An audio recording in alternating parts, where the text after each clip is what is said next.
report from an area PE. Just past Story Road on Yosemite, one vehicle, a silver 2018 Corolla.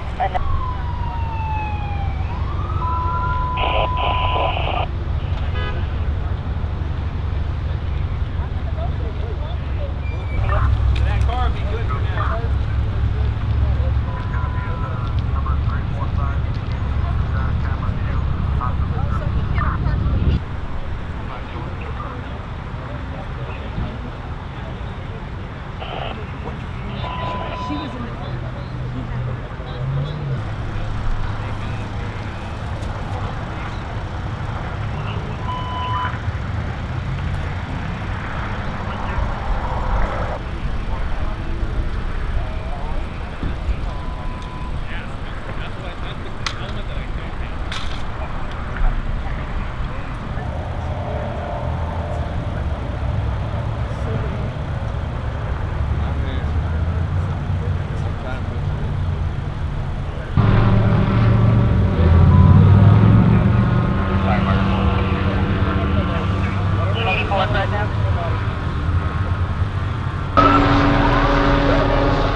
I don't want spinning.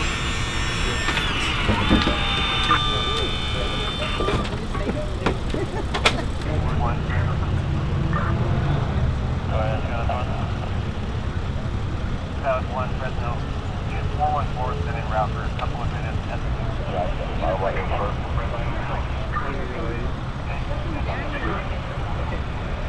Back up over here, please. Back up over here.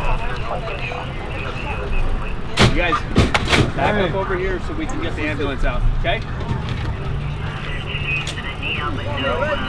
Danny, you alright?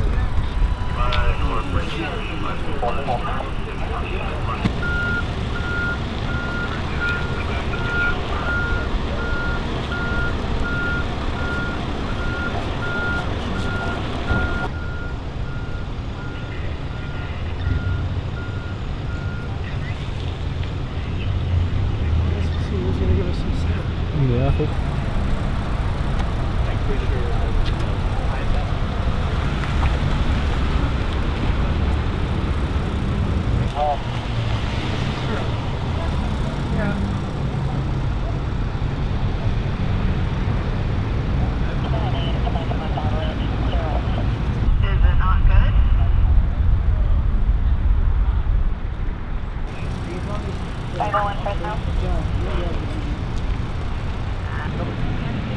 Just leave it open. Just leave it open. Nobody has we're not doing any overtime. Wow. I mean, I guess that's good. First name is Sky, S-K-Y-E. Last name is Livey, L-E-I, B as in Baker, double E. I'm a lieutenant with the Fresno Police Department. Roughly about 1:45 p.m., Fresno Police Department Northwest Policing District was dispatched to, or the officers were dispatched to, a request by the Fresno Sheriffs Department to assist on what they called a rolling domestic violence. So essentially that was a reporting party was indicating there was a domestic violence assault taking place within a vehicle that was moving. The Sheriff's Department's helicopter, Eagle One, was overhead. Was able to view the vehicle as it was traveling southbound on Parkway to Waterpark Parkway. They were attempting to catch up to it to investigate the original complaint of domestic violence occurring in the vehicle.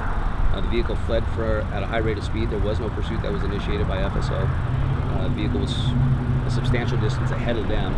As the turn from Island Water Parkway into Polk was, the SO saw dust in the area indicating there was some type of crash or something of that nature. As they came around, they saw that the vehicle had become disabled in the middle of the roadway. There appeared to have been a traffic collision in the roadway with a parked vehicle. The deputy was able to see the driver of that vehicle fleeing into a nearby residence or towards a nearby residence. It's our understanding that The driver of that vehicle entered that residence, has no affiliation with that residence, began fighting with the occupants of the residence. At some point, the resident was fearful of what was occurring, fearful for their safety, was able to retrieve a firearm, fired at the suspect, striking the suspect one time. The suspect then fled the residence and entered a neighboring residence after that. We were able to identify that the suspect was in fact inside that residence. We were able to track down the original victim of the domestic violence, interview her, we were able to get the name of the suspect, things of that nature. So we were able to positively identify that suspect before we took him into custody. We established containment on the residence, established some personnel in and around the residence to be able to safely take that suspect into custody in the event that he decided to give himself up, which at some point there was some communication. He indicated that he was in fact shot, was requesting medical attention. He came out and he was taken into custody without incident. EMS was on scene. He was transported to CRMC for his injuries. The injury appears to be non-life-threatening at this point. The suspect is a Hispanic male in his mid to late 50s.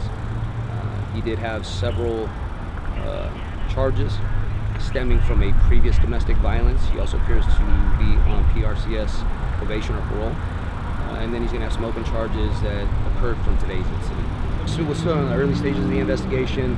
Our felony assault detectives are going to respond. They're going to interview the homeowner, things of that nature, get some very detailed information about what occurred, mindset, things of that nature.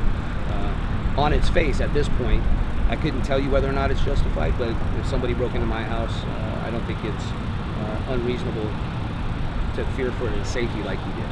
Yeah. Other than the original DV victim, domestic violence victim, she was injured, but not as a result of the crash or anything that occurred thereafter. But nobody else was injured other than the suspect. So he's going to have a number of charges at this point. These are not all inclusive, but obviously domestic violence related charges originating from the Sheriff's Department's investigation. He had some open domestic violence charges with our jurisdiction, so he'll be facing those charges as well. From today's incident, obviously hit and run because he fled from the crash scene, and then entering into two different people's residences. We got to do a bit of investigating there, but there'll be additional charges related to that as well.